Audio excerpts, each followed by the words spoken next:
This is the Doctor, President-elect of the High Council of Time Lords. I am definitely a madman with a box. Anyone for jelly, baby? I'm the Doctor. I'm 904 years old. I'm from the planet Gallifrey in the constellation of Castabras.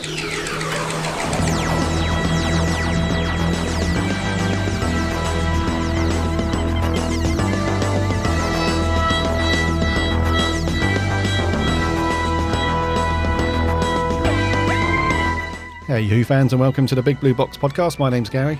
My name's Adam. And welcome to episode 56.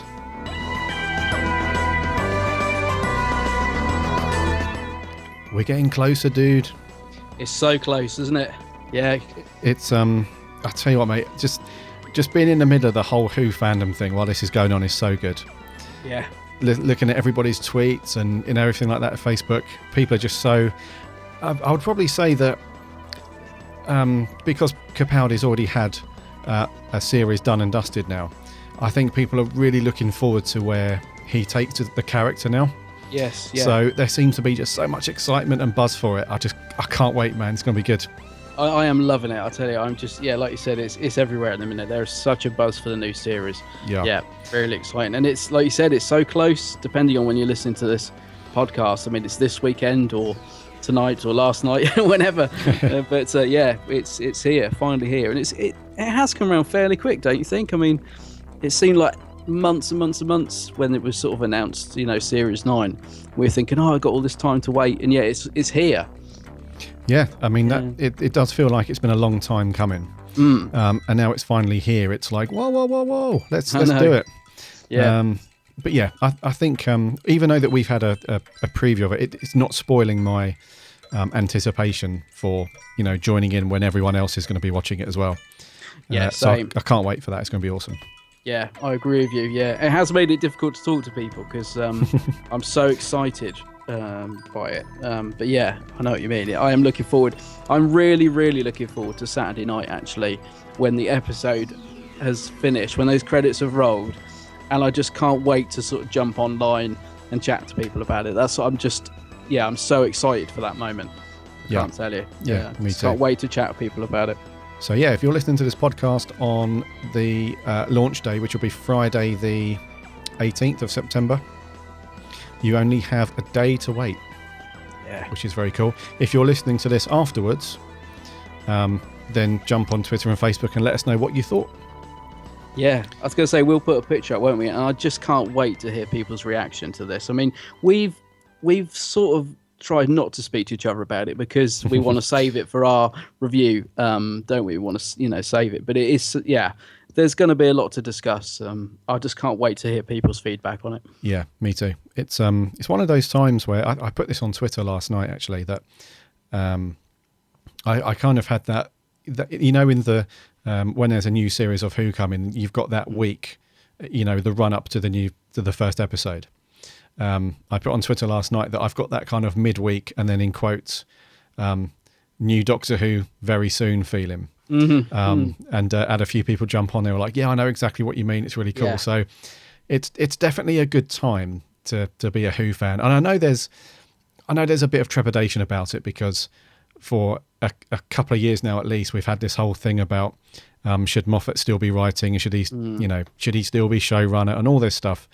So people I think there's still a little bit of I'm not sure. There was a few flops in the last series and blah blah blah. But I think Capaldi is really I think we're gonna see a new side of him in this series, and I think he's going to take the character to another place that we haven't seen yet. So that's the bit that I'm looking forward to the most, is Capaldi and where he takes the character, because we've seen it in the past, not so much with Eccleston because he only did one series, but we've seen it in the past where the actor who takes on the role and gets that first series out the way, then they really start to grab it with both hands and make it their own thing, Yeah, absolutely. I was thinking that, he'll be more comfortable in the Doctor's shoes now. I think he's got that first series out of the way. The sort of pressure's off a little bit. I think it's fair to say his Doctor went down well. I mean, that's the thing. I mean, as an actor, he's probably always sort of thinking, I've got to get this right. I hope people like me as the Doctor and all this sort of thing. And I think hopefully now he can just sort of breathe out a little bit and like you said, find his feet and enjoy it a bit more being the Doctor. Yeah, I was thinking of Peter Davison actually when you were just talking just then, how, you know, in the first series I think he really had to find his feet, and by the sort of second and by the end of Davison's run, he was brilliant as the Doctor, wasn't he? He was. You know, we were saying brilliant. this in what was it, Revelation? I always say Revelation. Resurrection. That's the one. We were saying this, wasn't it? How confident he was as the Doctor by that point. Yeah. And and I think Capaldi's really going to go from strength to strength, I think. Yeah. Yeah, man. Certainly from what I've seen. Yeah. It's a good time to be a Who fan and watching Who. Yeah. I would say. I just love Capaldi. I was thinking actually they've released a couple of teasers this week. We got a prologue. Yep. And the US got a prequel, didn't they? Like a sort of 6-minute prequel, which we haven't officially had over here, but it is sort of floating around on the net. Although people keep sending links and it keeps getting taken down. But I don't know why they don't just release it here. It seems silly. But the prologue, which is him kind of on Khan talking to the Sisterhood, was only about 2 minutes, and I actually really liked that. It's a very short, simple scene, but I thought it was quite a nice little prologue. I love the fact Doctor's got a line in there, something about look after the universe. I put a lot of work into it or something. Really nice little prologue, I thought. Yeah, and the thing with the prologue is that there is always a slight danger that you're going to start revealing a bit too much before the series kicks off. Yeah, I don't know if you had that feeling at all, but I did, because I was wondering because there was a few bits in there that I thought, oh, that's giving a bit too much away. And then I thought, well, it's probably because we've seen it. Maybe if I hadn't seen the episode, it may have gone over my head. But is that what you mean? Because that's what I thought. I thought, oh, yeah. I mean, that's a bit. Yeah, I mean, there is like an element of I'm not sure how to explain it really. There's an element of not revealing much at all, which kind of gives you that more of a when you're watching it, you've got that OMG moment, those OMG moments, stuff like that. So when I saw the prologue, I was like, have they gone a tad too far? Because one thing you don't want is to watch. It's a bit like when you see a movie trailer, and then you go and see the movie, and you're like, well, all the best bits were kind of in the trailer. Yes. And I know they haven't revealed everything, and that's cool. They haven't put everything out there, but did they go a tad too far and reveal a couple of? I'm not sure, but it was cool anyway. It was quite cool. It's better than I've seen the prequel, admittedly not in very good quality, but I wasn't impressed with the prequel. I have to be honest, I thought it was just silly, overlong. It's like one long gag stretched out for about 6 minutes, and it does nothing to really lead into the actual episode, apart from perhaps the little speech at the end, which again almost gives away too much. I feel it's a bit like, and again, I don't know if this is just because we've seen it and it's like, oh well, I knew that, but to me the prequel was a bit of a it didn't do anything for me at all, whereas I liked the little prologue scene. I could see that sort of fitting in, and it's quite a nice little tease. But yeah, prequel didn't do it for me at all. You weren't a fan of the well, it's kind of running around trying to find the place for the well, the Doctor being erratic. And, I see, right. Yeah. Somebody I was chatting to last night, James from Who Addicts Reviews, he was saying that he felt that the Doctor had been written, it was like a Matt Smith scene that had been given to Capaldi. And I can sort of see what he means, because the Doctor's being a bit silly, comical. And I sort of thought, yeah, I get where you're coming from with that. Yeah. I don't know. Prequel just didn't really do anything for me, but I do like the prologue. Okay. Yeah. And I don't think it gives away too much, but I do know what you're saying. I think there's a couple of it where I was like, ooh, because this is the thing. This is an episode, and I know you're going to agree with me, where the least you know about it, the better. And I keep saying this to people that have been asking me about the episode, like, does this happen? Are these guys like, listen, I'm bursting to talk about it, but trust me, the best thing you can do about this episode is going into it as cold as possible. The least you know, the more you're going to enjoy it. Yeah, that's because true. I didn't know anything really before I went into it. Yeah, and it was so much better for it. Yes, I mean, even literally within the first, I don't know, literally within the first 5 minutes of the episode, there are moments where you're like, wow. So I can completely see your point. The less you know, the more you'll enjoy it, and I think that's one of the reasons why Who fans are really good with spoilers. When episodes go out and they're leaked or scripts have been leaked, whatever. Yeah. Who fans don't really, they don't really go out there and start sticking stuff on websites and YouTube and stuff. So, because that's why I was a little bit concerned when I was watching these, because I was thinking, all I've been saying all for the last 2 weeks is I don't want, I'm dying to talk about it, but I don't want to talk about it because I don't want to ruin it for you. And I was thinking every time I watched something like the prequel of that, it was just giving a little bit too much away. And also the Radio Times come out this week, and I put a picture on Geek Sandbag. I was saying, Radio Times is out, it's got Capaldi on the cover, brilliant, but it also does give just a little bit too much information. Yeah. So I did actually put, if you peek inside, just be aware. It's not telling you the story or giving too much, but it's just a little bit too much. Just I don't know. I'm terrible because I love knowing stuff. I am bad for spoilers, but I always regret it. And this is one thing I'm glad that I didn't know too much. So yeah, guys, if you can, just avoid as much as possible. It's just a little nugget too far. Exactly. Which is what I was worried for the prequel and the prologue and stuff. But yeah, I think overall it's all going to be good. It is, yeah, and it's so close to airing now. I think that's it. I think once it's aired, I'll just can sigh a big relief, and that's what I say. I just can't wait to talk to people about it. I just can't, gonna when those credits roll, I'm just going to be straight online. Yeah, it's going to be cool. I think we should probably stop talking about it now because I can see us going down the road where, and I really don't want to get spoilery for you guys. So exactly. What else have you been up to, buddy?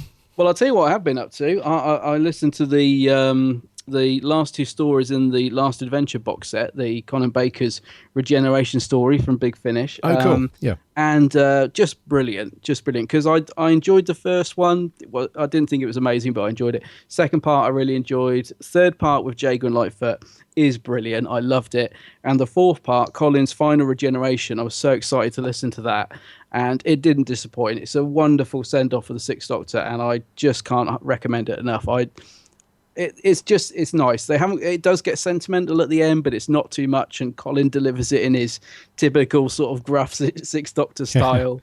Yeah. And it's a decent send off for the Sixth Doctor. I really, really enjoyed it. I have to say, I finally got round to finishing it off yesterday. So yeah, really enjoyed that one. Oh, cool. So that's a definite recommendation. Oh, it is. Yep. Yeah. I loved it. I really did. Really, really enjoyed it. In fact, I'm going to go, probably not because I've just finished it, but I am going to go back and listen to it from the beginning again, because they're four separate stories, but they obviously sort of have a link, and they kind of work well once you've listened to the four. So it is one you could go back and listen to again and get a lot more out of, I think. So yeah, recommend it. What have you been up to, buddy? What have I done? I've been listening to a bit of Big Finish as well. Oh yeah. I remember picking up Davros. Oh right. This was quite a while ago now. I think maybe last year. I picked up Davros, but I remember only listening to the first, maybe the first disc, possibly. So I thought I'd stick that back on, and I'm glad I did because I love that story. It's a good one. Yeah, and Terry Malloy is really good. Yeah. I think it's just the whole classic formula with Big Finish. When those guys have got a little bit more time, a little bit more freedom to stretch their acting muscles a little bit, their performances really come through, and Terry Malloy is really good in that. So I gave that a listen through. Also, I had some good news. Oh, what's that? Last night, our regular listener Cousins 2019. Oh yeah. He popped up on Twitter and said, "Gary, have you seen that on Forbidden Planet International, they've got the Pop Funko 12th Doctor in orange spacesuit back in stock?" So I immediately jumped on that and have ordered it. And fingers crossed, all is going to be well this time. Right. Well, yeah, because do you know what? I saw it on they'd come back in stock. There's a website, I forget, it's called merchandise.to or something. It's brilliant, and I saw it on there, and I thought of you, so I immediately clicked on the link, and it had already gone. So so I think luckily, like you said, I think this time you should be okay, because they obviously had a limited stock, and by the time I'd clicked on the link, they'd all gone again. So yeah. Hopefully you'll actually get one this time. I'm hoping so. Because you pre-ordered it, didn't you? And then it just never arrived. And I assume they, unless you'll end up getting two, did they cancel that original? Yeah, the original one was, that was cancelled off the original one. Right, okay. I can only assume it was just the stock issue or something. But I think I mentioned that before. I wasn't too bummed out. I mean, I was disappointed, obviously, because I didn't get it. But I wasn't too too angry and stuff at those guys, because I've never had a problem with their website and getting stuff on them before. So I'm just really, and I think you said as well, well, don't be too bummed out, because these things have a habit of coming back into stock. Yeah. Which is really cool. So I'm glad that it's back, and I've ordered it, and I'll let you guys know when it arrives. I'll stick some pics up somewhere, but I don't know why. For some reason, I'm just alluded to this particular figure. I don't know why. It's a cool. good one. Yeah. It's a good one, and it seems to be one of the harder ones to get, actually, because the other sort of exclusive variants still seem to be floating around. They still seem to be able to pick them up from different places, whereas that one does seem to be the one that sold out really quickly and is harder to find. So I'm glad you got it, because, as I say, it obviously sold out again really, really quick. So I'm really pleased that well done, Cousins, for letting you know, because I think you must have just been good timing. Yes, yeah, because I was on my laptop last night and doing some Twitter stuff for the podcast, and he just popped up. So it was good timing. So thank you very much. I know what else you've been doing as well, because I saw your review of the Blu-ray first series. Series 1, yes. Series 1 of Doctor Who, The Extant. I was reading your excellent review, and I agree with it. I think you bang on, actually, with I think you gave it 7.5 out of 10, is that right, overall? Yes. And round about that, was it? It's 7.5, 7.5, something like that, yeah. Yeah, but I think what you said is right. I would absolutely agree with that. It's, yeah. I mean, I don't know, do you think it's worth buying, I think, but it's... Yeah. It's got limitations, I suppose. It has, yeah. And if you guys read the review, it's on the website, bigblueboxpodcast.co.uk. I think we're just going to start putting some more article reviewy stuff on there. But if you guys read it, and I did put a note on there as well, that the review isn't for the story or the episodes or the actors or anything like that. It's purely a review of just the Blu-ray. Yeah. So the picture quality, the audio, and stuff like that. But it does have its limitations, like you say. But that doesn't detract from the enjoyment of watching it in a slightly better quality than what we've had already. I think is the best way to put it. Yeah, exactly. And it does, and it is better. I mean, even though it's an upscale and it wasn't filmed in HD originally and stuff, it's the picture quality is still better, and the audio mix is very, very good. Yeah. And we've had a couple of comments in there already saying, should I? There was a guy who commented on there. I think Joe. I forget his surname. Put a comment on the site, and then a couple of people have gone on Facebook as well to say, thanks for the review, but I was thinking about picking this up, and should I, and stuff like that. And I think we're both in agreement on that you definitely should.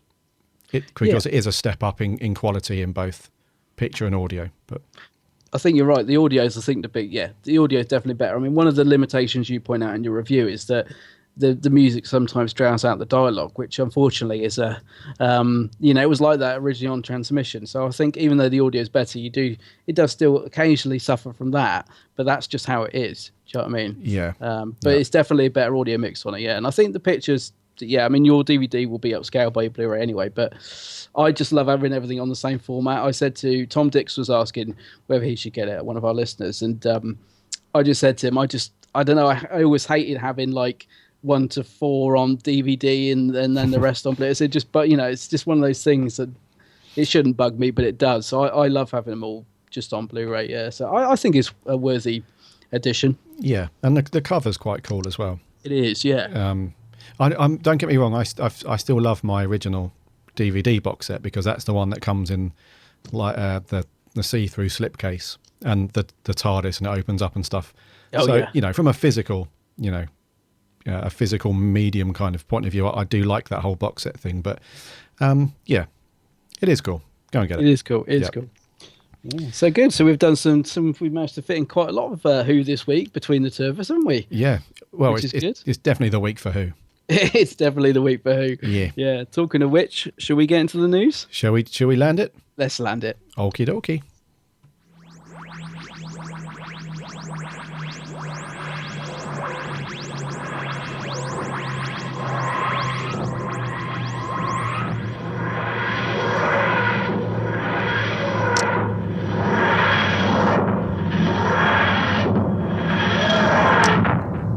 First up in the news this week, we've got some not so surprising news, and I'm quite surprised at the reaction to this one. and that is that Jenna Coleman is supposedly leaving Doctor Who at the end of Series 9. Now, if you guys have followed this story just through the social stuff, for some reason, loads and loads of Who fans have been like, oh my God, I can't believe this. Why is she leaving? You know, how can she leave at this point and stuff like that? And it's confusing me slightly because I remember when Series 8 had finished, or we were like partway through production for Series 8 and the Christmas special and stuff, that she was meant to leave back then. I'm pretty sure, because didn't they film a scene with her? Wasn't it the scene where she was really old? Was this the Christmas special, or was it like one of the last episodes of Series 8? Yeah, no, and Series 8 ended with her walking away, which was, Stephen Moffat said that was going to be her ending, which would have been terrible because it was that would have been a very subtle way for her to go.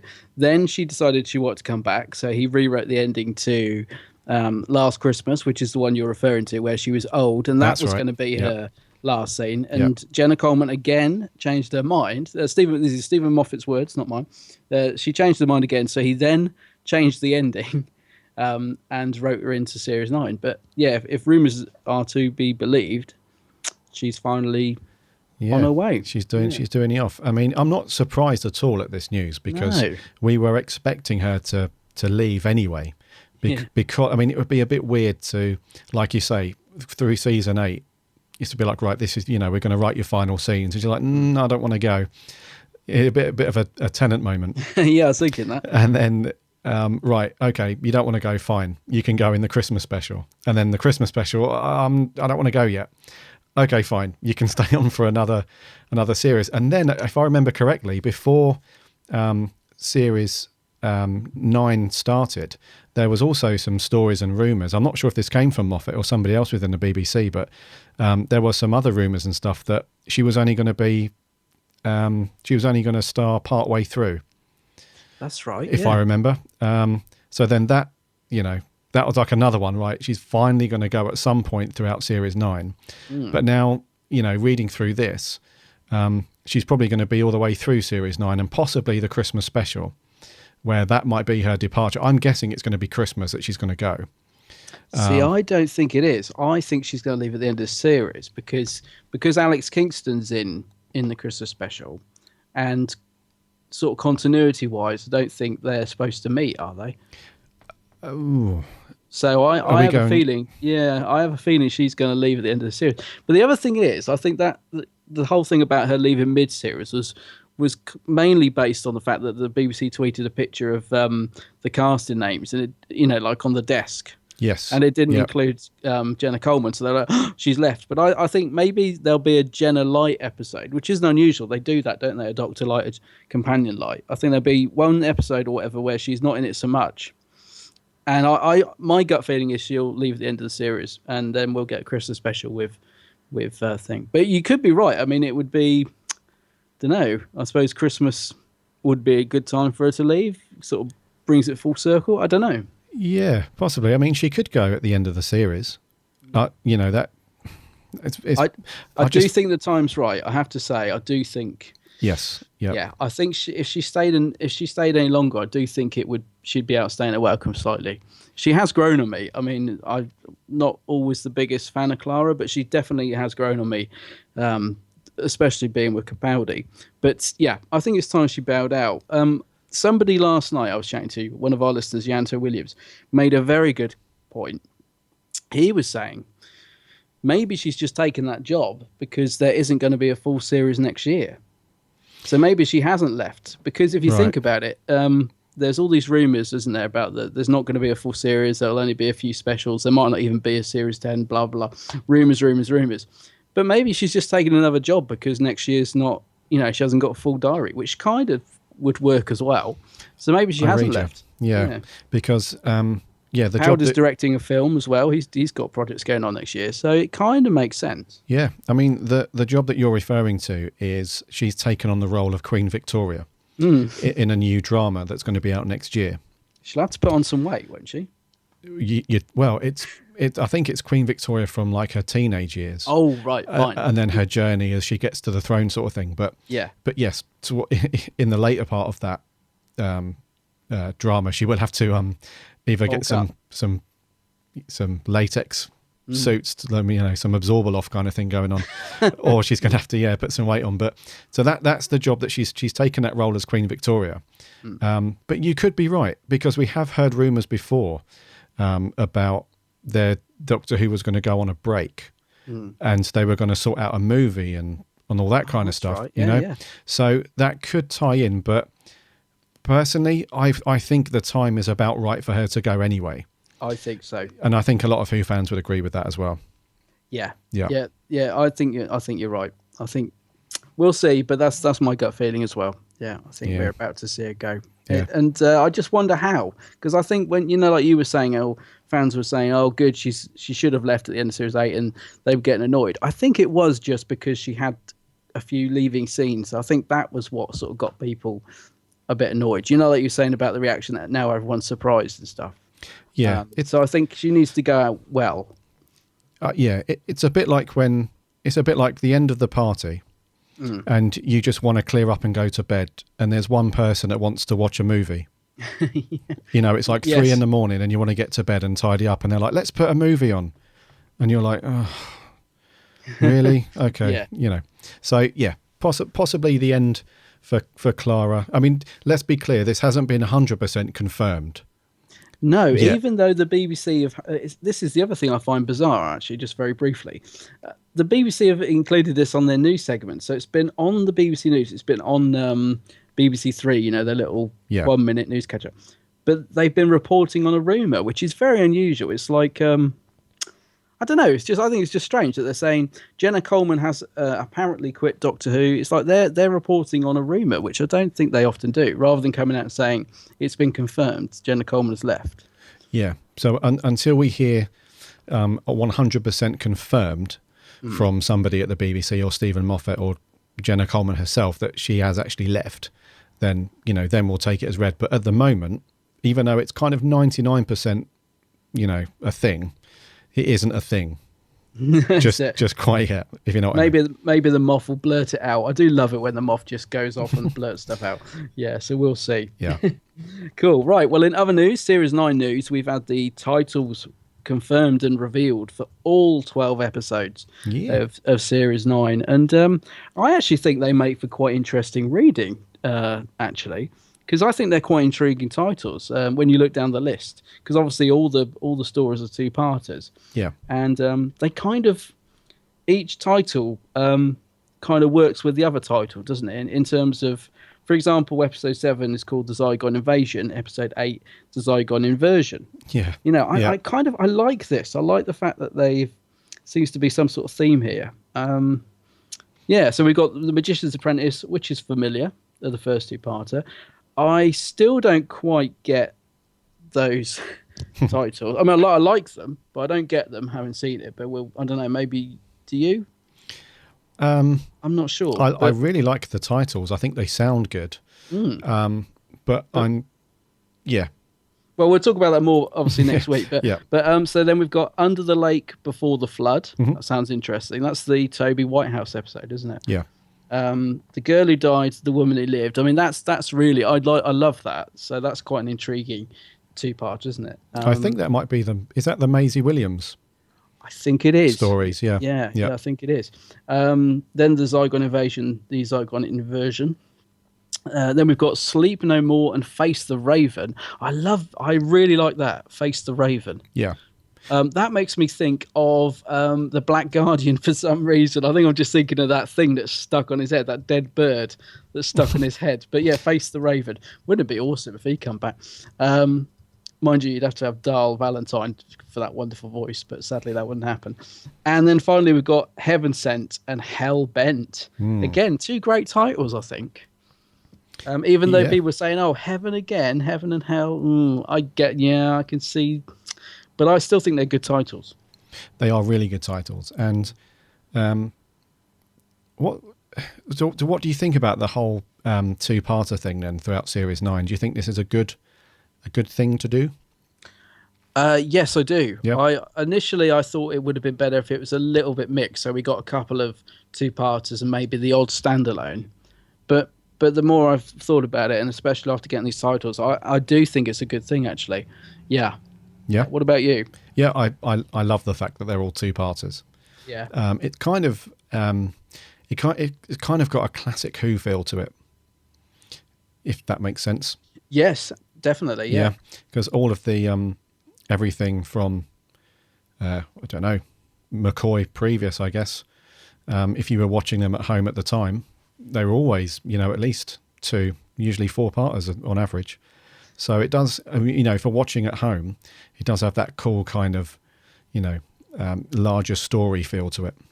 Yeah, I agree. And the other good thing about it is I think it encourages you to watch it when it goes out the following week. And by that I mean sometimes if it's a standalone story, or whatever, you'll just think, I'll catch it. If I'm not in that night, I'll watch it on the iPlayer when I get in, or tomorrow. I think the good thing with a cliffhanger is it really sort of makes you think, oh God, I can't wait for next week. It does bring that little bit of excitement back. Because I was a bit gutted that I'm going to a concert the night The Witcher's Familiar's on. And I was thinking, oh no, I'm going to miss the second part. And I wouldn't necessarily have felt that sort of bad about it before if it was just all a standalone episode. I'd just think, oh well, I'll catch that the next day. But because it's a cliffhanger and I'm dying to know, see the rest of it already, I'm just sort of thinking, yeah, I think it's a good thing. I think it sort of brings a bit of an edge to the series as well, and it makes it feel a little bit more old school, like the old series as well. Yeah. No, it should be good, and there's some really good titles there. Yeah, great titles. I like it. Yeah. And last up in the news this week, some more Big Finish stuff. So we've had the announcement of the Torchwood second audio play that's coming out. I think is it this year, the end of this year? Because the John Barrowman one, is that called Conspiracy?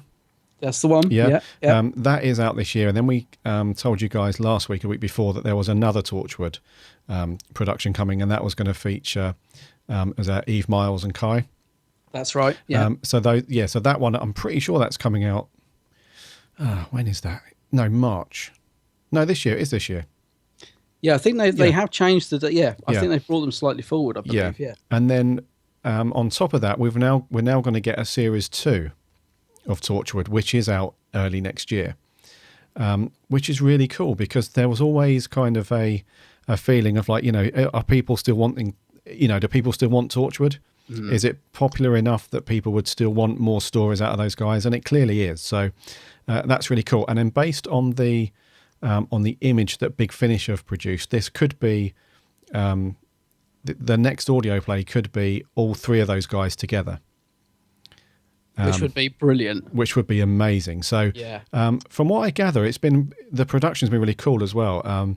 The producer of Torchwood for Big Finish, James Goss, has put out there to say everyone involved had so much fun that we just didn't want to stop. And then Big Finish said, it's okay, you don't have to. But then they already got the script in, and it was a delight. Mm. So it sounds like everything's gone really well, kind of behind the scenes and getting this stuff done. So I say bring it on. Yes. Anything, because even though Torchwood isn't even though it doesn't really cross the boundaries too much in terms of outright storylines with Doctor Who, it is still a part of the wider universe. Mm. And I don't want to go all Star Warsy, and go like expanded universe, and then this becomes canon and that doesn't become canon and all that stuff. But I think what they're doing so far with Torchwood is really, really good. And I'm hoping that, if this series 2 goes well and everything is, everyone's really up for more Torchwood, it could possibly lead to, a bit more TV for Torchwood maybe. Yeah, it would be good. It would be good. I mean, I haven't got this series yet from Big Finish for cost reasons, and also because I've got such a big backlog of stories to listen to. But I've heard really good things from people who have got it. In fact, I know Cousins, who we mentioned earlier, was absolutely just said it was brilliant. So good. I really want to get this, and I'm glad that we're getting more, because like you said, it just feels like it's continuing the story rather than just sort of being left to rot, if you like, because Torchwood did disappear for a while, and I think it has got a massive fan base out there, Yeah. So yeah, I'm glad that these have obviously done well. They've warranted a second series, and like you just said, bring it on. Yeah.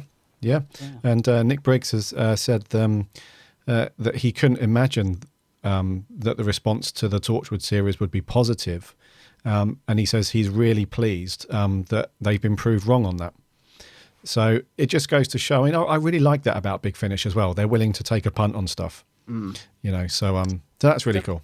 I don't know where they're finding the time to do so much great stuff. I mean, they're bringing out a Prisoner series next week, not next week, sorry, next year, which I'm really excited about. I love the 60s you love that, show. I love the Prisoner. Yeah, I love it. I'm not quite sure how it's going to work on audio because it's a very visual and colourful program from the 60s, but I have faith in Big Finish. I think if anyone can do it justice, they will. But I just don't know how they find the time to do all this great stuff because they are churning out a lot of quality stuff at the minute. Normally when you get all this stuff coming out, the quality can dip or things get lost, and but they seem to be consistently good at the moment with their releases. So yeah, looking forward to it. Absolutely. Absolutely. That's going to wrap for news. I think we should get into our review. Yes, I think we should. Adam. Yes? What are we doing this week? Gary, there's an ood loose about this house. It's the planet of the ood. Hold on, can you hear that? Donna, take your hood down. What? That noise is like a song. Over there! What is it? An ood. He's called an ood. What, its face? Donna, don't. Not now. It's a he, not an it. Give me a hand. Sorry. I don't know where the heart is. I don't know if he's got a heart. Talk to him. Keep him going. It's all right. We've got you. What's your name? Designated Ood, Delta 50. My name's Donna. No. You don't need to. Sorry. Oh, God. This is the doctor. Just what you need. A doctor. Couldn't be better. Hey. You've been shot. The circle. No, don't try to talk. The circle must be broken. Circle? What do you mean? Delta 50, what circle? Delta 50, what circle? Scary stuff. Let me out a bit of the old red eye coming out there. A little bit. Circle must be broken. So Planet of the Ood back in 2008, April no less, and this was series 4. Yeah. Before the specials, before Mr. Tennant bowed out on us, and the brilliant Donna Noble, Catherine Tate. Yeah, really. Yeah, love Donna Noble. So, story-wise, the Doctor, and so this is one of. So at this point, as a companion anyway, Donna is still very much, wow, everything's amazing. Yeah, because what did we get before this? Partners in Crime was where they sort of got back together. Yeah. Then was it Fires of Pompeii? Fires of Pompeii before, yeah. Yeah, and then we're into this one, isn't it? So, that's right, yeah. Yeah. So this is the second episode, if you like, for series 4. So she's really kind of still in that kind of, oh, wow, traveling with the Doctor's amazing and stuff like that, because when they arrive on the planet of the Ood, which has a name, I'm sure. What's it called? The planet of the Ood. Anyway, yeah, she's like, oh my God, this is great. And then she goes out and it's really cold and blah, blah, blah. And we'll come on to that a little bit later, her kind of opinion on what it's actually like to travel with a Doctor and so on. But they arrive on the planet and they immediately find a stranded Ood who's been kind of left in the snow, but they quickly discover that he's got, something's not quite right with him, because as you heard in the clip, the old red eye kicks in, and that's not good. That's not good for anyone, let alone an Ood. No. And then we find out that on this planet, that's where they're basically, I don't know how you'd explain it really. I guess they're farming oods. Yeah, I was going to say, I was thinking in my head, it's like a battery farm, really. But basically, they're keeping hordes of oods in these containers, aren't they? And they're sort of selling them off, aren't they? To the sort of bringing sort of business clients in to try and sort of sell them as slaves, isn't it? Really? Yeah, it's kind of it's weird because because they're farming so many oods. You wouldn't think it'd be quite expensive, but it looks like this is quite an expensive venture for people. Yeah, they get like an all expenses trip paid to the ood planet, and then they get wined and dined, and then they bid for their ood and stuff like that. And that's sort of behind the scenes. There's trouble, isn't it? I mean, they're trying to sort of hide it from the people they're trying to sell to, but it seems that not all the oods are playing ball, if you like, I suppose. Yes. Yeah. Yeah. So on this planet as well, there is a very large ood brain, which is basically forms a psychic link with all the other ood, and they communicate via song. That's right. Yeah. So anyway, they've put like a dampening field, I guess, around the brain, which stops it communicating fully with all the other ood. And also on top of this, when the ood are born, coming out of their tentacly things, spaghetti. Yeah, is like a secondary brain. They're called their hind brain. And what they do is they lop that off. They put a translator in there, and then off you go, a life of servanthood. Yeah. And then the corporation that's doing this, they kind of feel that, they're not doing anything wrong. In their minds, the ood have kind of welcomed this because they had no purpose before. So ood operations, they're kind of sorting all the ood out for people. Anyway, the ood are kind of forming like an uprising, if you like. Yeah, like a revolution. A revolution, yeah, to try and kind of break this cycle of like slavery. And how that's happening is all the ood are getting this red eye thing. So they're going rabid basically and just killing everything. And the Doctor and Donna try to find out what's going on. Obviously, the very corrupt and greedy people from ood operations are going to try and cover this whole thing up. So they just want to exterminate this, in quotes, bad batch of ood. That's right. The Doctor and Donna, they obviously put a stop to this with the help of an ood. Consequently, ood Sigma. Ood Sigma. Yeah. Love that. And then, they free they break the circle around the big brain of the ood. That then makes all of the other oods who have got red eye kind of calm down. Everyone's peaceful again.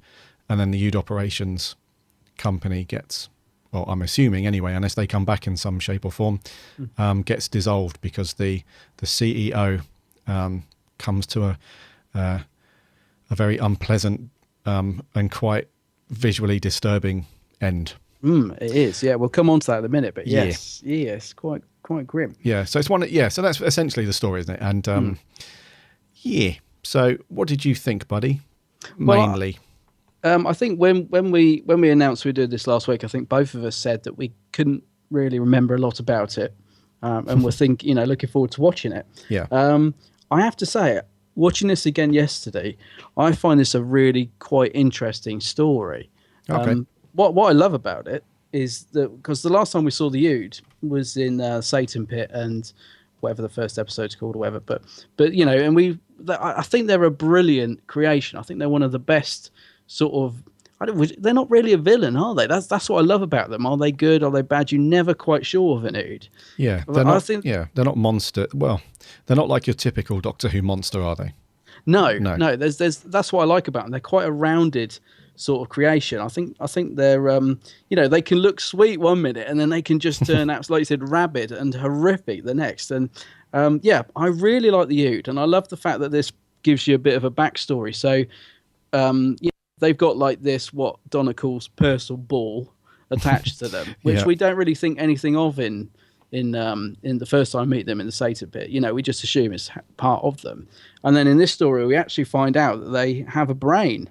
in a ham, which has been lopped off and replaced with this controlling device. So I like the fact that this story has given us a bit more backstory to the Ood.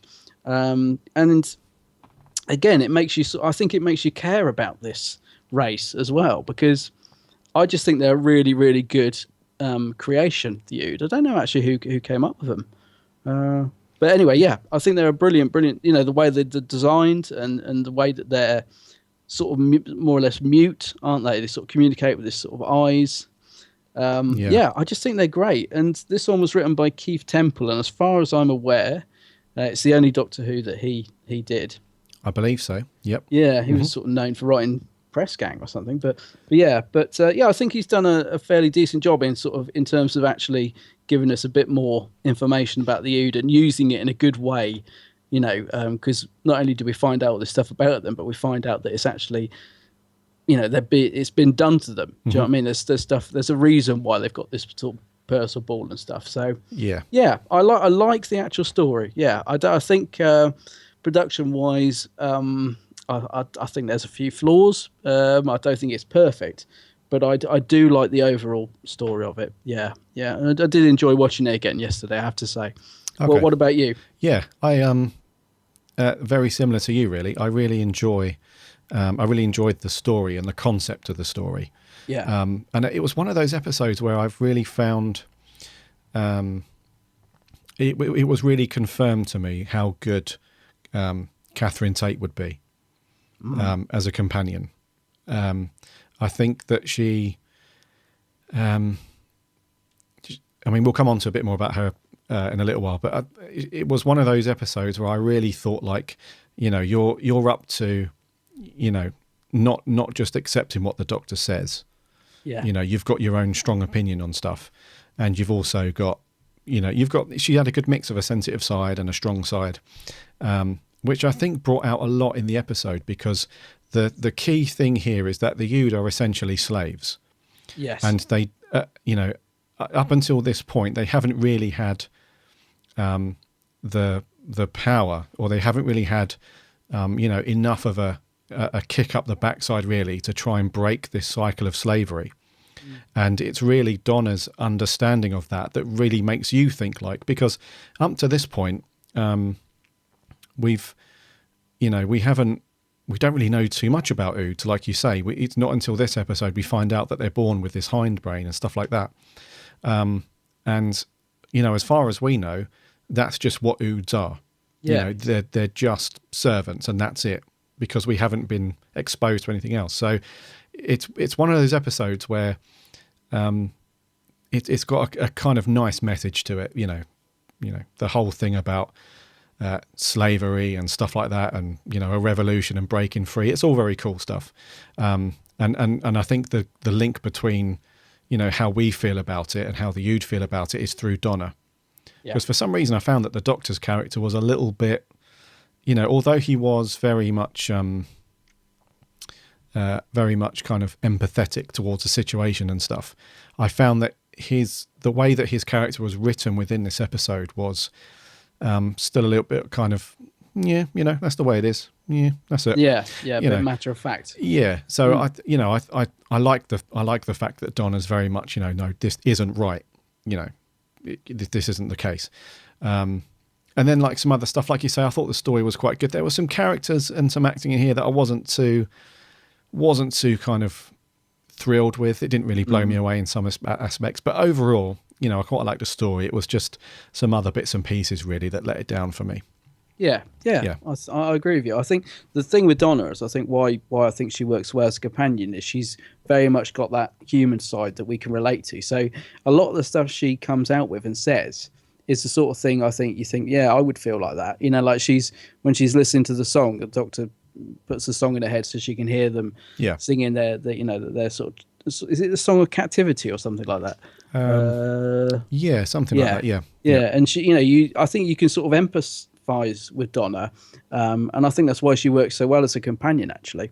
And I think this sort of came because I mean, when she was announced, I was one of those people that just was like, oh no, seriously, this is what we're going to get, full on comedy, And I think Partners in Crime sort of played up to the comedy side. Then I think in Fires of Pompeii, when she tells the Doctor, she's, like you said, she's not afraid to stand up to the Doctor.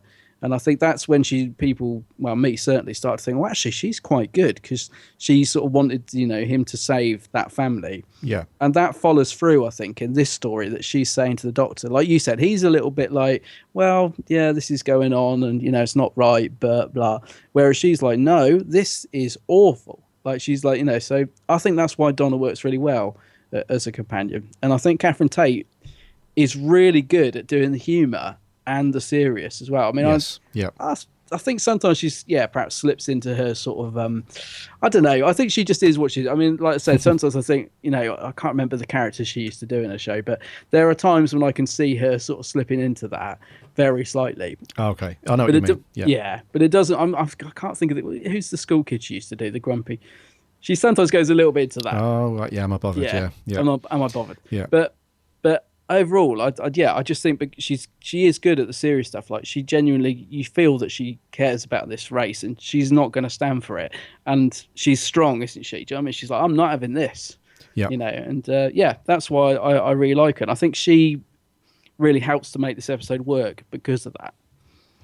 Yes, and that's what I was going to come on to later. Is it's really for me, it's a companion story. Or even though the Doctor is quite cool in this. He is his normal, tenancy, very good self. But I think for me, the standout is Donna. Yeah, I'd agree with that. Okay, cool. So what did you think before we get on to the Ood themselves, what did you think to the CEO of Ood Operations, Kleinman? Kleinman, yeah, Tim. I was looking at his name earlier, thinking I won't be able to pronounce it. McInerney, who I always think of as being in Blackadder. I can't help but associate him as oh god, what's he called in Blackadder? Darling, isn't it, Captain Darling? Yeah. Hello, Darling. But yeah, no, he's quite a good actor, and I think out of, like you said, there are some of the supporting cast that aren't that great. Yeah. But I think he works pretty well, actually. I actually quite like him in it. I like him. He does make me feel like, because he seems to be sort of constantly unwell throughout the episode. Like, he keeps having this drink, doesn't he, to make his hair grow, and because he's going bald, because he thinks due to the stress. And he seems to be constantly on edge and uptight, and almost looks like he's going to be sick every 5 minutes. I don't know. But he's also quite a grumpy, tetchy character, and I think he was quite good casting. Actually, I think he works quite well. Okay. What about you? I thought the character was quite cool. I quite like the character, and yeah, I think it was acted overall fairly well. I'm not sure. It just didn't really resonate with me. Right. Is he a bit too pantomime, do you think? He's a little bit too tetchy, maybe. Yeah, I think that's what it was a little bit. He was just a little bit too, just a tad too much. It seems like every scene that he was in, when he was delivering his lines, he was, very much like, I don't know. I just found it a bit over the top. Yes. There was no, like we were saying, where Catherine Tate has this really cool ability to be able to do comedy and then the real sensitive stuff and the serious stuff.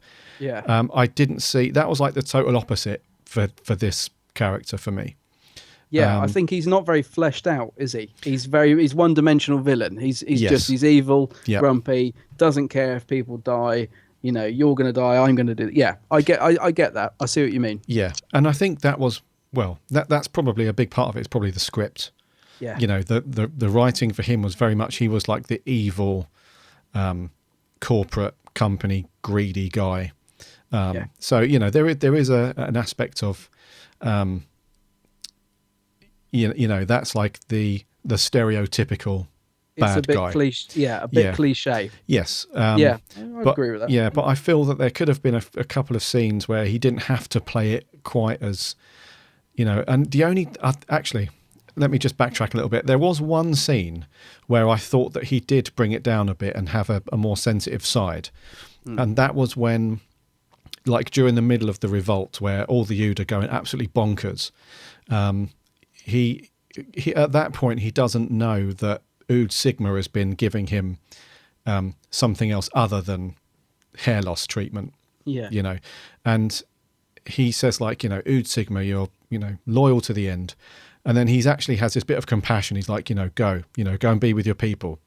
That's so in that one scene, you know, that was quite cool. But I just wish that there was a couple more bits like that from him, because without that, he's very one-dimensional. Yeah. You know, so that was my only thing with him. I think it was quite cool. You know, it wasn't like, oh my God, I can't watch this because of this guy. It wasn't to that extent. It was just more like, yeah, I would like to have seen a bit more as well. Yeah, I think I agree with you. I think I think he's fine with what he's given, but I know what you mean. He doesn't really get to do much apart from be the villain. Yes. Yeah. I'll tell you what, while we're talking about him though, let's talk about that scene where the Ood's constantly giving him this supposedly hair tonic throughout the episode, and then at the end, he sort of turns into an Ood. It turns out that it's actually some sort of, I'm not quite sure I can get my head around it. What is it? Some sort of compound that actually, I don't know how does it turn him into an Ood? I'm not quite sure, but they've been sort of basically planning it all along. And I remember the first time I watched this, and even yesterday, I find it a bit gross. I actually think they went just a little bit too far with it. I mean, the effects don't stand up as well as they did the first time I watched it. But basically, he opens his mouth and all the spaghetti ooh stuff sort of comes out. And then the bit I don't like is he sort of opens up it peels back the skin on his head to reveal the ooh. And it's all sticky and then, as if that wasn't gross enough, he then sicks up a brain on a sort of umbilical cord. And I don't know. Maybe I'm just a bit of a softie, but I think it's a bit gross. It kind of is. I don't even think it's necessary to the story. That's the thing. I don't really know why they want to turn him into a nude. I don't know. I find that bit a bit gross out, and I don't sort of see. Right. Yeah. I don't. It doesn't really work for me. That, to be honest. I don't know. Do you know what? I love that scene. Yeah. Do you? Yeah, I absolutely love that scene. Yeah. Right. And I think the shock value, because let's be honest, it's not like a horror movie, like grotesque kind of thing, really. I think it's pretty gross. It's not gory as such. It's just it's very, not gory. No. Yeah, it's just very visually, potentially squirmish to watch, and it's funny actually, because I think I've seen this one maybe 3 times, and then like the 4th watch was this week for the review. And the times that I've watched it previously, my wife has always been like, oh my God, that is disgusting. It is disgusting. And I'm assuming that lots of people are doing exactly the same thing at that scene. I can picture you, when he sticks up the brain in his hand, I can picture you laughing. I wasn't laughing too much. It's just it kind of plops in his hand, this gross slimy ball. Ugh. Yeah, I was kind of hoping for the typical like that kind of popping sound as the brain came out, but that would have been too comedy. But yeah, I think it was really well done, and it does have that almost kind of shock value to it, because you're right. When he's peeling back the skin on his head, and that's the bit I don't slimy, like. And then all the tentacles come out of his mouth and stuff. I think that it's in there because they want to, make it absolutely explicit that this guy has got his comeuppance. Yeah. And I think that when you were saying that scene is possibly not necessary, and why did they turn him into a nude? I think it's because it's the ultimate punishment for him. Because that in that scene where he throws Dr. Ryder, doesn't he? He throws him over the barrier, and obviously kills him as he lands into the giant Ood brain. I think that it would have been all too easy for them to do the same thing to Kleinman. Yeah. Okay. So yeah. I'll concede. I think you've made a valid point there. You've changed my opinion. Yeah. I think I do find it gross, but yeah, okay, that makes sense. It's it's a different way of getting rid of him. And like I said, that is the thing about this story, is it contains some very unlikable people. Mm-hmm. So you do love it when they get their comeuppance. I mean, I did love the fact he got his comeuppance. I also love the fact that the guide gets her comeuppance because she gives them away, doesn't she? She has a chance to help them, and then she gives them away, and I love it when she gets her comeuppance in this. Yeah, okay, so I concede. It's not a scene I like to watch, but but maybe, and it is in the tradition of classic Doctor Who. I mean, Doctor Who's always had bits, gross out scenes like that. Yeah, so maybe it does need. I'm thinking of the face melting scene in Dragonfire. I'm thinking of the melted faces in Resurrection. So yeah, it has a place in Doctor Who. Perhaps you're right. It should be there. Yeah. Okay. And it's also along the lines of, in a lot of Doctor Who where there's that we have those episodes where kids and adults are watching the show, and we have those cool episodes where Doctor Who's that really cool program where it's borderline quite scary with the kids kind of hiding behind the pillow, but it's also really cool at the same time. So for the adult stuff, so I think it's got that vibe to it, but like in a reverse psychology sort of way where the kids will be like, oh man, that looks really cool. And in this instance, the adults are like, oh, that is disgusting. I can't watch it. Yeah. So it is quite cool. And I think that we've seen it in a lot of, stories in the past where, kind of like the ultimate, demise or the punishment is you get turned into the thing you hate the most sort of thing. And I'm not saying that he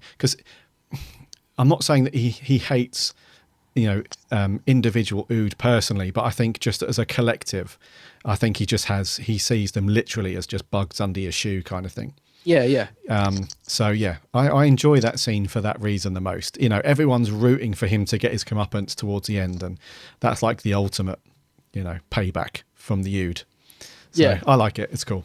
Okay, I agree. Yeah, I agree. You've turned me around to that. Yeah. And then what did you think let's talk about Ood Sigma. He's like the undercover agent. I love Ood Sigma. He's cool, isn't he? He comes up, doesn't he, in another story. Does he pop up towards the end of the specials to guide the Doctor home to the TARDIS? Yeah, because he does actually say at the end of this episode, doesn't he? Your song is ending soon. Yeah, we'll come on to and that. I thought, really? Yeah, I was thinking that will happen much later in the series. No. So I was a bit surprised by that line. Yeah. So he does pop up again. He's quite cool. So he must have some kind of. So that one thing I didn't quite get is with a lot of the Ood who kind of go a bit nuts and crazy. Yeah. It looks to me like it's kind of out of their control when that happens. Like they're possessed. Yeah. So the thing I didn't get is that Ood Sigma throughout the entire episode manages to stay completely cool, like in his kind of undercover, backhanded plan to turn Kleiman into an Ood, because it sounds like he's been giving him that tonic for a long time. Yeah. Because at the end, the Doctor's like, they've been preparing you for a long time for this sort of thing. So I didn't understand how Ood Sigma just manages to, not be involved in the whole Red Eye thing. That's a good point. I did think about it at the time, actually. But yeah, he is very calm, isn't he? I mean, even when he stands in front of, like when Killman is, going to shoot the Doctor and Donna, and Ood Sigma stands in front of him, and he's very calm as he turns into an Ood in front of him and stuff. And yeah, I don't know. Maybe it's almost as if he's the leader, isn't it? I don't know. Maybe he's just orchestrated it all or something. Yeah. But He's yeah, cool, he doesn't though. seem. Yeah, I love Ood Sigma. It's just I like the fact he's got the sort of darker jacket and everything, and I think like you said, it's just the fact he's very calm. Mind you, one of the Oods that kills that guy who's operating the crane, that horrible guy who's another one that you can't wait to get it.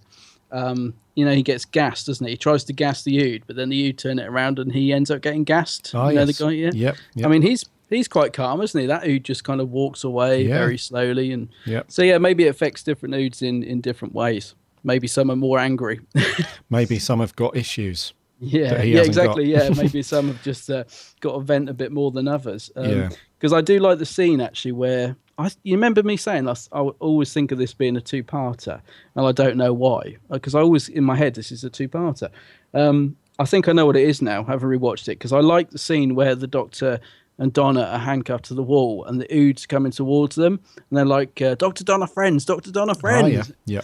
I think in my head I always thought that was a cliffhanger. Oh, right. Yeah. Because I was watching it again yesterday, thinking, yeah, that's good. I really like that. They're just getting, probably down to Graham Harper's direction, but yeah, it's good. The way they're quite menacing. I think this is what I love about the Ood.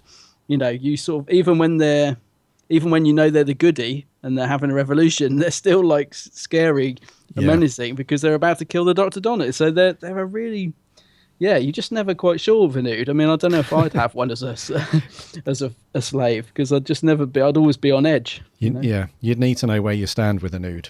That's right. Yeah. There was actually I'm sure there was like a little web series with the ponds, and I'm pretty sure that an Ood popped up in one of those. Is it on the toilet or something stupid? Yeah, something like that. It's an Ood on the loo. Oh, yeah, an Ood on the loo. Yeah. So they do pop up, and I've just remembered actually the other time that Ood Sigma has popped up. It's in the waters of Mars. You know, at the very end where, the Time Lord victorious. His little speech at the end. Yes. And then he turns round, and then Ood Sigma is standing there by the TARDIS. And then he just freaks. He's like, "Oh, is this it? Is this my time?" That's right. And then obviously, he reappears in the finale, the end of time, and guides the Doctor back with song again. And also we get an Ood in the Doctor's wife, but it's not Ood Sigma, but we do get an Ood in that as well, don't we? Do we? The Doctor's wife has got an Ood on the planet, isn't it? I'm sure it has. Oh, of course, yes. Yeah, because it wasn't planned. I think he did want a different monster, but budget restrictions. I think they had to dig out an Ood costume. But that's not Sigma, that's just an Ood. Yes, with green eyes.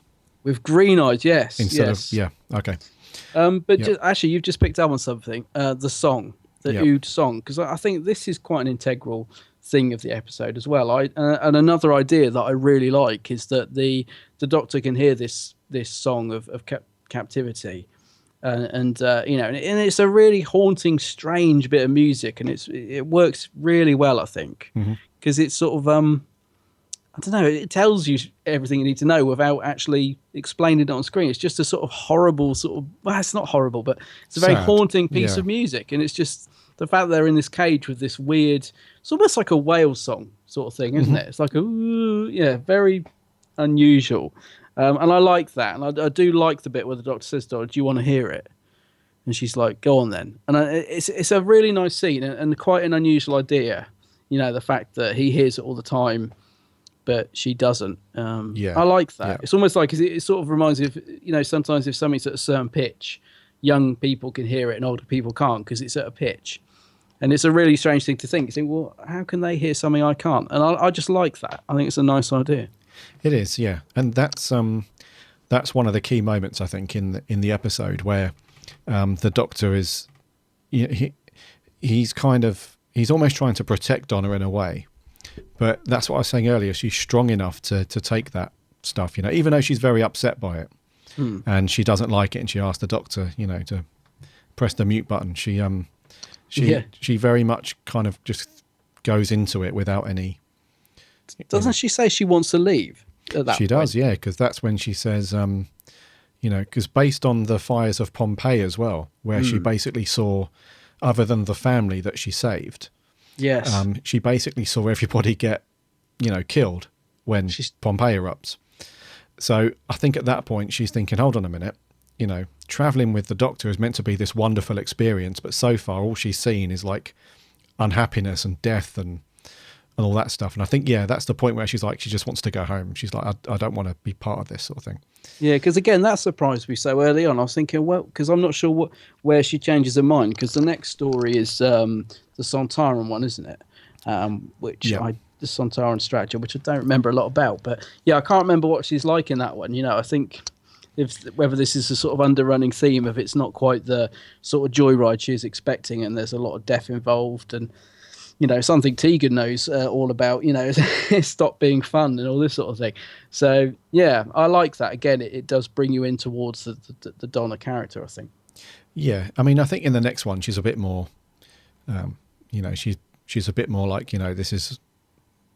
She's more feisty, I think. Don't she sort of get a bit more, not confident, but she's a bit more like... a bit more sort of from what I remember, she's kind of like just throwing herself into the action a bit more as far as I remember. But I was going to say she's a bit more kind of confident and kind of accepts the fact that that it's not all wine and roses with the Doctor. There are pretty much every time that they land on a planet or back on Earth or somewhere, there's a big problem to sort out. Yeah, I think she starts to enjoy sort of trying to solve the puzzle, from what I remember. Yeah. But one of the things that's great about Donna and the Doctor is I do love the chemistry.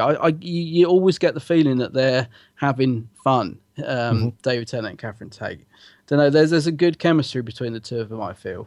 Yeah. Like with the humour as well, because some of it could be a little bit cringy, but I think they managed to make it work. Like the whole thing about constantly being mistaken for a couple. Oh yeah. And she's like, don't, absolutely not. And then there's a bit where she says, "Do I look single?" or something, and I think there's a good chemistry between her and Tennant. I like it. I think they work really well as a Dr. Donna. I mean, it's just the Dr. Donna. It's just great anyway. Yeah, you can definitely see that on screen, because I'm pretty sure they're really good friends.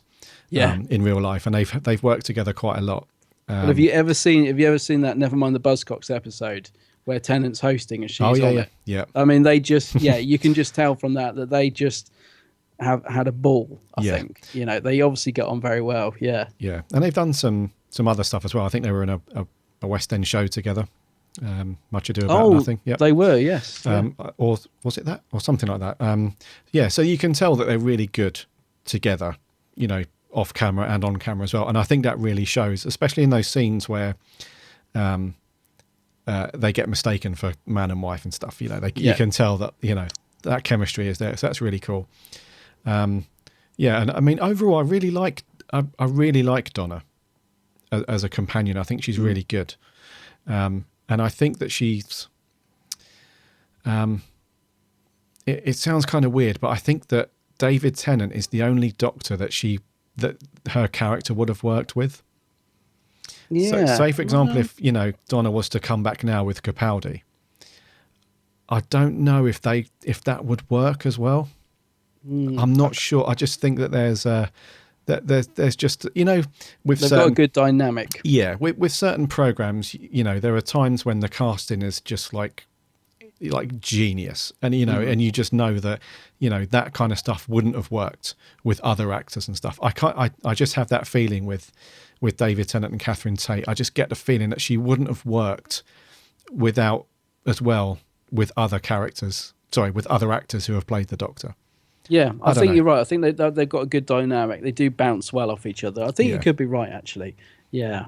Was it a surprise to you when the Doctor or Professor, turned out to be on the huge side? Because he's not in it very much. I thought that was quite. I was like, oh, he's been in on it as well, has he? I didn't see that coming. I don't know if it was glaringly obvious or not, but I quite like that. I mean, I know he gets thrown straight over the rail and into the brain, so he doesn't last very long. But yeah, I was like, oh, he's in on it. Oh, that's cool. I didn't realise at all until it happened. No, that's good then, because I thought, I mean, sometimes I'm a bit slow at seeing these things coming. But yeah, I thought that was a good little twist. I thought, oh, good, he's in on it. Shame he gets killed straight away. The brain, I mean, let's talk briefly about the actual look of the episode, because I think some of it works incredibly well. Like we've got the snow and the fire at the end when they're going rabid. I think that looks very nicely shot and it's really well done. And then we've got like the brain and some of the CGI of the snow planet and stuff, which really hasn't dated very well at all. I don't think didn't look that great. I mean, there's a bit where the Doctor and Donna are looking over a sort of hill towards the base. Yeah, and it's the lighting and that's terrible. So I think the visual effects have dated pretty quickly on this one. I mean, they're not bad. They're not terrible. I mean, there's probably as good as some of the stuff we saw in Series 8, but I thought the visuals were a bit of a mix on this one. Yes, I agree. I think some of it's like, when they're outside in the snow, I think that's really, that's shot great. Really nice. The lighting is really good, and that sort of thing. But then, I mean, even some of the CG stuff, when you see when the camera really pans out and you can see, vast kind of snow canyons just for miles and stuff.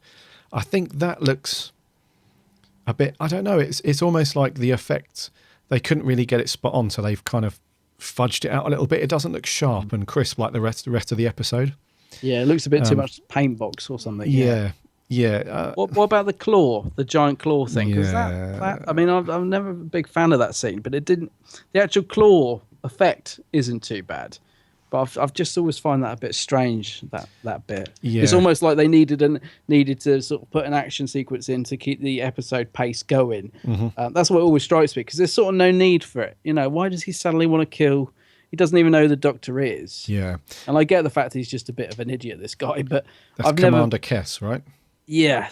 When he gets gassed. Yeah. I didn't like him, Well, no, his he's character. rubbish. I love it when he gets gassed. Yeah. No, he's just a Not just because character. of his character, but Roger Griffith, who plays that guy, I just didn't think he was very good. As an actor, you mean? Yeah, just his performance again. It was very over the top. Yeah, very over. And at that particular scene as well, when he's chasing a Doctor around with the claw crane thing. Yeah. Just the way he's rocking around in his chair and he's like a bit of a madman and stuff. He's trying too hard to be like, yeah. oh, I'm evil. Yeah. I wasn't really a fan of him or the character or the actor or stuff. So the episode could have been, absolutely fine without that character, I think. And without that scene. I mean, I just don't think it... I honestly just believe it's in there to put a bit of, 2 minutes of action into the episode, because perhaps they felt like it needed to inject something into it. Yes. Because it's just an action sequence. There's no actual plot reason for it. There's no reason why he'd want that.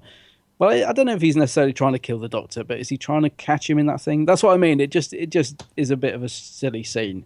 But it works fine as a sort of 2 minutes of action of the Doctor running around. But I agree with you about the actor as well. Yeah, not great. I mean, some of the supporting cast aren't that great in this, I think. There's a guy who, he's only got about 3 lines, but the guy's in the suit who's thinking of buying an ood. Oh, yes. He's like, leave him alone. He's trying to pretend he's drunk, and there's a free bar in here. Again, great when he gets it. But I sound like do you know what? I'm not one for violence at all, and I sound awful on this podcast because I keep saying I love it when they get their comeuppance. But that is the thing with this episode. There's so many dislikable characters, and they are purposely dislikable, so that when they die, you don't think, blimmin' heck, the Ood are a bit mean. You don't. You sort of think, oh, good. He's had it coming, sort of thing. So, I think they are purposely horrible and annoying, aren't they? They are. Yeah, and just a couple of them just happen to be not that good actors. Yes, it's just one of those coincidences, isn't it? It's you want their characters, to fall over anyway, but you kind of like, well, it's like a double whammy. It's like your characters you want them done for, but you don't mind because the performance is not that great anyway. Exactly. Sorry, I was going to say, I've been trying to find out the name of the planet. It just says that it takes place on the year 4126 on the Ood Sphere. The Ood Sphere, yeah. So I guess we're going to have to go with that. Yeah, I mean, I guess, yeah. The Ood Sphere. Containers full of Oods. Yeah. So I think let's finish with Tennant then. We haven't spoke about him specifically too much. Yeah. So his performance, not one of my favourites. He's not given a lot of meat to chew in this one, I wouldn't have said. No, not at all.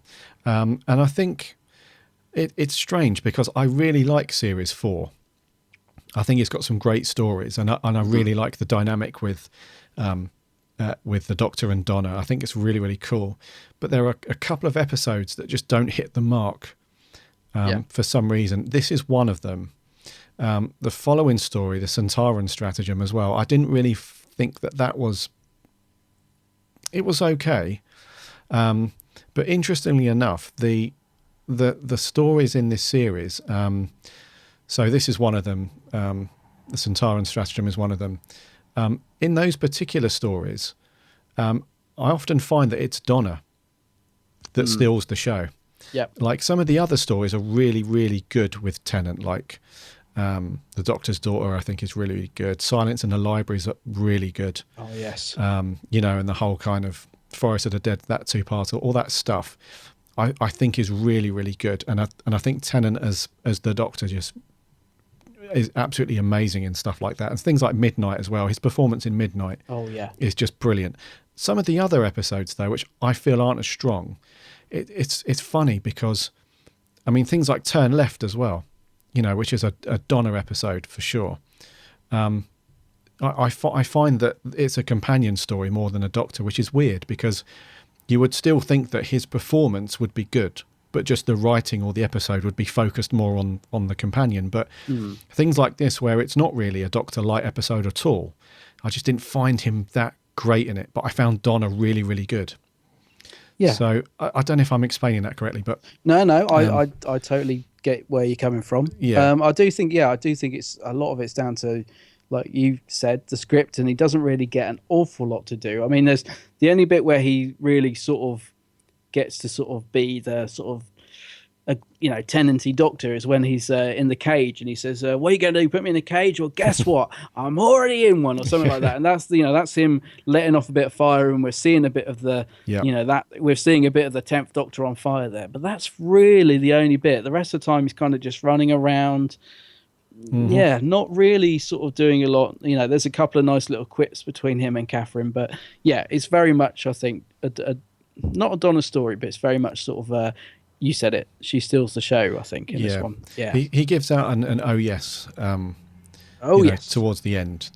And that scene that you mentioned as well. But there wasn't really much in the way of, that typical kind of cool Tennant Doctor stuff that we expect. No sort of standout. Yeah. No. I mean, there was even the scene at the end, at the end where the heroes are victorious kind of thing, and they're about to depart. Ood Sigma does say to the Doctor, and your song, will end soon. Will end soon. Even then, Tennant doesn't really show much in the way of, like, hold on a minute. This is potentially a very you've just dropped a serious bombshell there. Let's back up a bit and discuss what you've just said, because I'd be freaked out to be like, whoa. Even then he doesn't really seem too bothered. He's like, what? I think he just says, like, what do you mean? And then Ood Sigma says something else, and that's it. The music changes back to like the happy-go-lucky kind of thing, and they're off. Yeah. So even then, I was expecting a little bit more from him. In that scene. Maybe that was a direction, I'm not sure. They wanted to keep it a bit low key because, that was like a little sowing the seed that, David Tennant this is going to be his last run in a proper series. I'm not sure, but yeah. Yeah, I get that, because I did notice, I can't remember what Ood Sigma says after that, but the Doctor doesn't acknowledge the next bit. He kind of just goes, let's go. Yes. He goes, I always have almost felt like there was a sort of like a line cut or something there. It doesn't quite gel in what the Ood Sigma's just said, and he just kind of like turns around and says, right, let's be off. And it's, like you said, if it was you, you'd probably say, do what? My song's what? Yeah. We could have had a bit more Tennant there, but I think you're right. I think it's because they're probably just dropping a little thing in there of, what was that? And let's not dwell on it. We're going to focus on much more on that later in the series. And I think that's what they were going for. But yeah, I know what you mean. Not much expression from Tennant there. Yes. Yeah. But yeah, overall, I thought his performance was good. Yeah. I don't think there are many episodes where we get a bad performance out of Tennant. So I thought that it was good, but certainly not one of his best. It doesn't push him. I'm thinking of 42, where he's like, his eyes are burning out, and there are certain episodes where he's really got to act his socks off. Yes. This isn't one of them. Nope. He kind of just breezes through the episode. Not going through the motions, because like you said, that's doing him an injustice. He's not going through the motions, but it is kind of that. He kind of just breezes through this one. Yeah. Definitely Donna gets this one. Maybe it's to let her shine a bit. Maybe he just felt like, new companion, and maybe the writers saw that. Maybe they just wanted to get Donna on board with the fans a bit, which I think in that sense, it does work. Mm-hmm. Yeah. Yep. Reviews. Right. Scores. Review scores. Whose turn is it first this week? I think it's you, buddy. It's me this week. Yes, me. Yep. I'll just say, not a perfect episode, but I did enjoy it. I did enjoy watching this one, actually. I'm going to give it a 7.5 out of 10. A 7.5? 7.5. Cool. Okay. I will give... I quite enjoyed watching this one, and there was some aspects that I really like. I really love the Ood, just as a I don't want to call them a monster, because they're not. They're not. As an alien within Doctor Who. I really like the Ood. I think they're very cool. There was just a few bits that let it down for me. I'm going to give this one a 6.5. Okay. Yeah, fair enough. Yeah. I think I may have scored it a bit higher if Tennant was better in it, and if some of the production was a little bit more on par with some of the other episodes, and also if they'd have got a slightly, different cast maybe. Okay. For the supporting cast, I probably would have scored a bit higher. But yeah, What did you guys think? Yes. I'm going to jump onto Facebook. We've got quite a few here. Harry Walker says, this story is glossed over, which is a shame. It's pretty good. I do like seeing Donna getting used to space travel, and I really like the platonic yet loving dynamic between her and the Doctor. Story also makes you care about the Ood as well, and the transformation of the villain. They don't shy away from being very graphic, which is what we were saying. So yes, a very good episode. 9 out of 10. Oh, right. Cool. Yeah. Tom Dix, a greatly underrated story. What I like about this is it makes you question your own existence and whether or not we are actually the bad guys. Donna is brilliant here, further showing why she is such a great partner for 10 by holding him back and making him see the world through a human's eyes. All in all, it's a great story. Underrated, 8 out of 10. Yeah. Lewis Palmer. I really struggle to pinpoint how I feel about this story. On the one hand, it's a clever story that provides awesome backstory for the Ood, but on the other hand, it's pretty tedious, overacted mess. I'm going to give it a 5 out of 10. A mixed bag for sure. Looking forward to Series 9, by the way. Keep up the great work. Thank you very much. Cheers, Lewis. Cousins 2019. One of the underrated stories in Series 4. I love the Ood, the most underrated villain in Doctor Who. They are really scary with their red eyes when they go evil. That's quite true. They are quite scary. They are. I think they're brilliant. I think one of the best things to come out of the new series, actually. Yeah. I really do. And he says that they actually kill people, which is true, which you don't see a lot of in Doctor Who. Love how Donna sees the proper rocket and the Doctor gets slightly offended. Series 4 is one of the best series ever. 8 out of 10. He also can't wait for the main series reviews. Cool. Yes. Alex Kingdom. This one is fantastic. To start off, the Ood are back, which in my opinion is one of the most underrated monsters in Who. The Doctor and Donna are brilliant, but this story has a fantastic take on slavery. Overall, 9.5. Oh, right, okay. Adam Time Lord Fishwick. It's a good episode. I wouldn't class it as one of the top episodes, but it is good. I like the Ood song when Donna hears it, which is an emotional scene, really. Which is pretty good. Christopher Charles Goddard.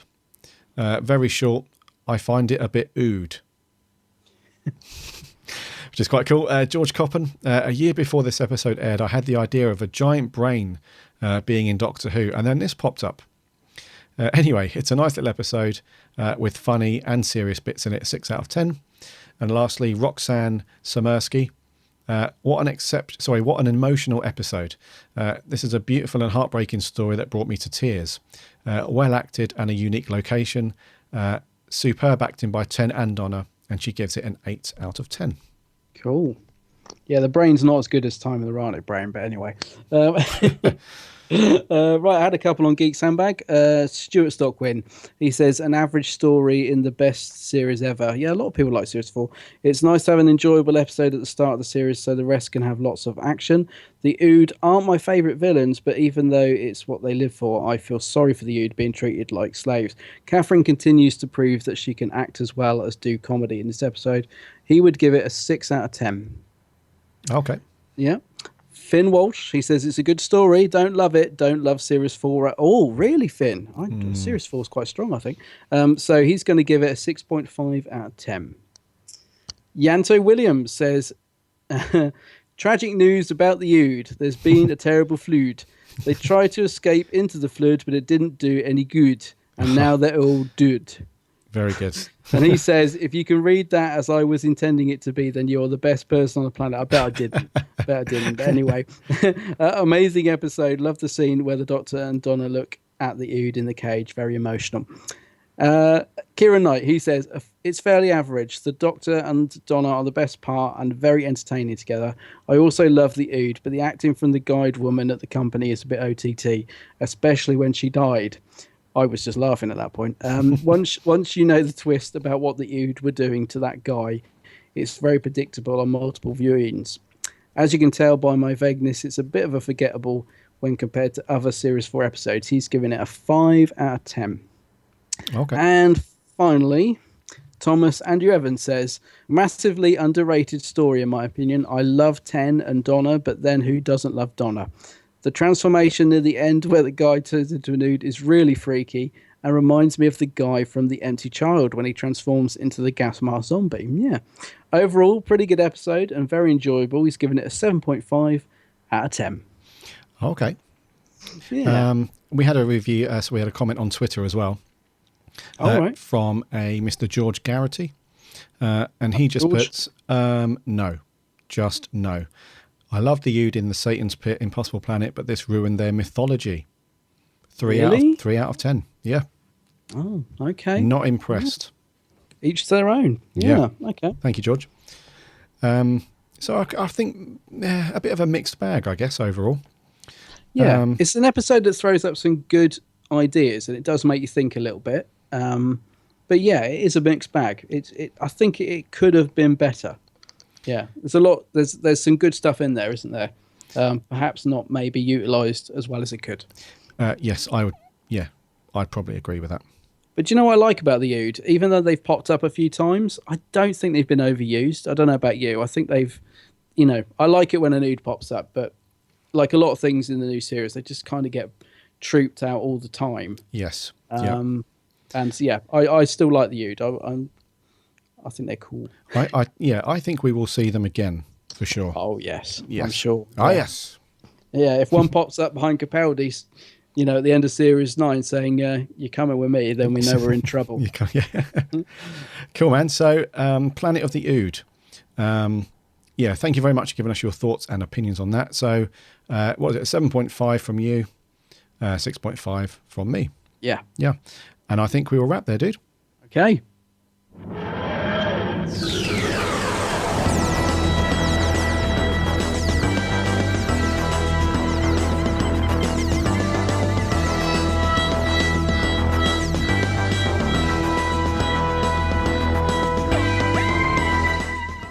Thank you very much for joining us for episode 56. I forgot to say, which I probably didn't need to really, normally we say, Adam, what are we doing next week? But you already know what we're doing next week. Yeah. Don't have to say really. So this week was actually the last of our retro reviews, if you like, because as you are 100% clearly aware, this Saturday is the start of Series 9. So for the next however many weeks that series is on, I think the next 10 weeks, something like that, all our reviews will be of the current series. Exciting times ahead. Yes, so we will still put up on Facebook and Twitter our post to get your comments on that on that episode and stuff. So that's going to be really cool over the next few months going through Capaldi's second series. It's going to be awesome. It's going to be brilliant. Yeah, I'm so looking forward to the next few weeks. Yeah, it's going to be good. Right, trivia question. Last week we asked you, on what planet are Voltrox found?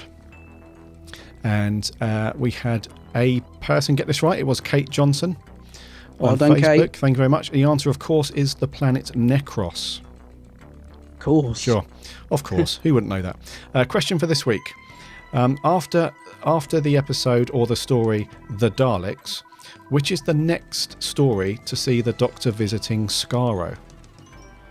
So after the story The Daleks, what's the next story after that the Doctor visits Skaro? Jump onto Twitter and Facebook and give us your answer for that. We'll read them out next week. Until then, you can check out all of the past episodes and all that stuff on the website, bigblueboxpodcast.co.uk. You can also jump from there onto Twitter and Facebook and give us a like and a follow. And you can listen to past episodes and all that stuff. Be sure to check out Adam's YouTube channel, The Geek's Handbag. You can find that on YouTube and also Facebook. Really enjoyed your last video, by the way. You got some really cool blind bags there. Yeah, cool. I've got to say, I've got a video coming up with some of the new Doctor Who ones in and some Ghostbusters ones, and they are just awesome. So superb. That's coming up soon. Yeah, thanks. I'm glad you enjoyed it. Yeah, it's really good. So be sure to check out all of that stuff. Enjoy the